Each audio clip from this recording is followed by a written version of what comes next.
Welcome to 108. CA ఈ పేరు వినబడగానే వెంటనే గుర్తుకు వచ్చేది ముస్లిం మైనారిటీలు. అసలు ఈ సిఏ అంటే ఏంటి, ఎవరు దీన్ని ప్రవేశపెట్టారు, వీటికి సమాధానాలు తెలుసుకోవాలంటే welcome to special story on CAA.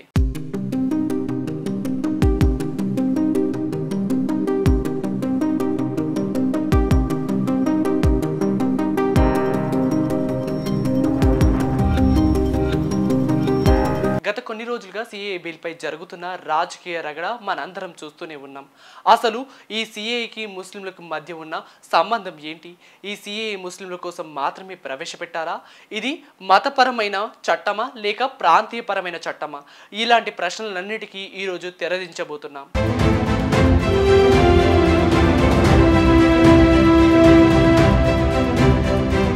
ముందుగా అసలు సిఏఏ అంటే ఏంటో చూద్దాం. సిఏఏ అంటే సిటిజన్ అమెండ్మెంట్ యాక్ట్, అంటే పౌరసత్వ సవరణ చట్టం అని. దీనిని 2016లో బీజేపీ పార్టీ వారు పౌరసత్వ సవరణ చట్టం బిల్లును పార్లమెంట్లో ప్రవేశపెట్టడం జరిగింది.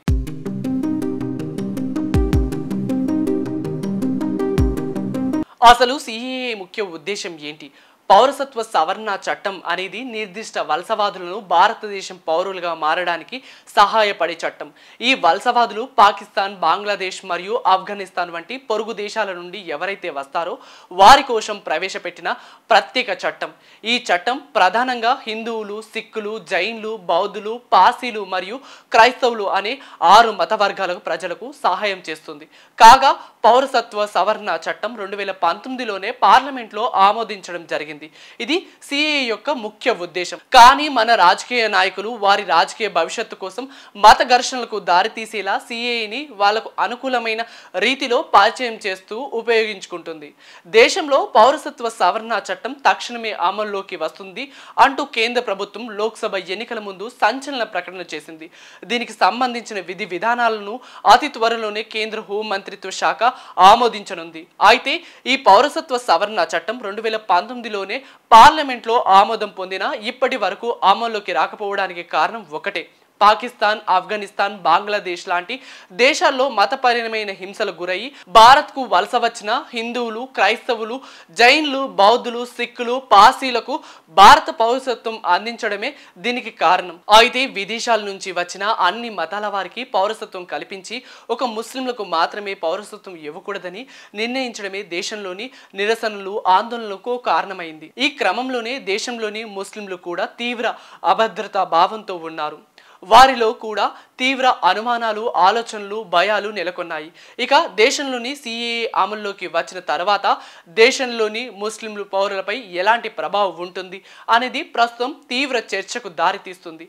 ఇంతకీ ఆ పౌరసత్వం సవరణ చట్టంలో మన దేశ ముస్లింల పౌరులకు సంబంధించి ఏం ఉంది, సిఏఏ ముస్లింల గురించి ఏం ఉంది?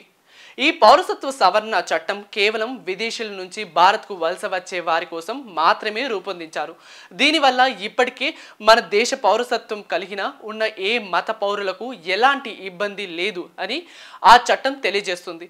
మరి ముఖ్యంగా ముస్లింలకు ఎలాంటి ఇబ్బంది లేదని స్పష్టం చేస్తుంది. కేవలం పాకిస్తాన్, ఆఫ్ఘనిస్తాన్, బంగ్లాదేశ్ వంటి దేశాల నుంచి భారతదేశానికి వలస వచ్చిన ముస్లిమేతర పౌరులు అంటే హిందువులు, క్రైస్తవులు, సిక్కులు, బౌద్ధులు, పాసీలు, జైన్లు మాత్రమే భారత పౌరసత్వం కల్పించనున్నారు. అయితే ఆయా దేశాల నుంచి వచ్చిన ముస్లింలకు మాత్రం భారత పౌరసత్వం అందించకపోవడం తీవ్ర విమర్శలకు దారితీస్తుంది.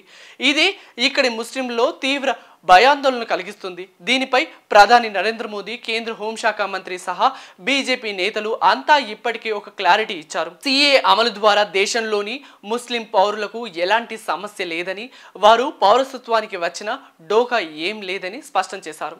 అయితే పాక్, బంగ్లాదేశ్, ఆఫ్ఘనిస్తాన్ నుంచి వచ్చిన ముస్లింలకు పౌరసత్వం కల్పించకపోవడం గల కారణం కూడా ఇప్పటికే కేంద్రం స్పష్టం చేసింది. ఆయా దేశాలు ముస్లిం మెజారిటీ దేశాలు అని కేంద్ర హోంశాఖ మంత్రి అమిత్ షా ఏకంగా పార్లమెంట్లోనే స్పష్టం చేశారు. ఆ దేశాల్లో మెజారిటీ ముస్లింలు కావడంతో వారు హింసకు గురి కాలేదని, ఆ 3 దేశాల్లో మైనారిటీలుగా ఉన్న హిందువులు, క్రైస్తవులు, సిక్కులు, జైన్లు, బౌద్ధులు, పార్సీలు మతపరంగా తీవ్ర హింసను ఎదుర్కొన్నారని తెలిపారు. అందుకే ఈ 3 దేశాల్లోని ముస్లింలకు భారతదేశ పౌరసత్వం ఇవ్వడం లేదని తేల్చి చెప్పారు. ఇక ఈ పౌరసత్వ సవరణ చట్టం రాజ్యాంగంలోని 6వ షెడ్యూల్లో ఉన్న ప్రాంతాలు ఈశాన్య ప్రాంతాల్లోని గిరిజనులు స్థానిక ప్రజల ప్రయోజనాలను రక్షించేందుకు అక్కడ అమలు చేయడం లేదు. ఇన్నర్ లైన్ పర్మిట్ సిస్టమ్ పరిధిలోకి వచ్చే ప్రాంతాలను పౌరసత్వ సవరణ చట్టం నుంచి మినహాయింపును ఇచ్చింది.